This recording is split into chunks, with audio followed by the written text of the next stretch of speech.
Hi champions, the champion verse of the week is John 10:4. I know that I've talked about this scripture for many weeks now, but the scripture is worth repeating. The scripture says, "And when he brings out his sheep, he goes before them, and the sheep follow him, for they know his voice." The best thing that you and I can do is listen to the voice of God, especially when he calls himself the Good Shepherd, because he wants to lead us on paths of righteousness, and that he wants us to follow him because he's going to help us in every area of our life. Think about the voice of the stranger.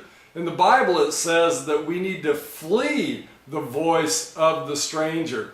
So we know that there's many voices out there. When you think of TV and you think of the radio and the computer, I know that many people have cell phones and people get so attached to those cell phones that they think that's their whole life revolves around the cell phone. Well, I truly believe we can get so caught up listening to that voice that we don't get to hear the voice of God. I remember this week that I was going to challenge myself and turn off the radio. And it's amazing when you have silence that you can actually hear more in the spirit realm than having something that's going to distract me like voices on the radio. I think that can also be in many areas of our life, that there are voices out there, whether it's a TV ad, a TV show, opening a book, or even watching things on the computer. I think it's really good that we be very careful that we seek the true voice, and that is the voice of God. And through His Son Jesus Christ, He speaks many verses to each and every one of us. The voice of God is trying to lead us in the direction that we live a purposeful life.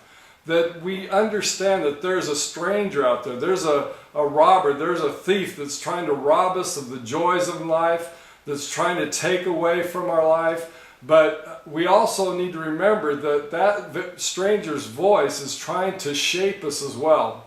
So when we think of God speaking to us, remember He's trying to shape our character in that of the lifestyle of Jesus Christ, that we're to be Christ-like, that we live to give glory and honor unto Him. And so when we think about Him speaking into our lives, understand that He's shaping our identity, He's shaping our character. And when we think about living as champions, that we have a voice of a champion, that we don't listen to that stranger's voice to follow the stranger, but we listen to the voice of God, and we truly live as champions for God. Go champions!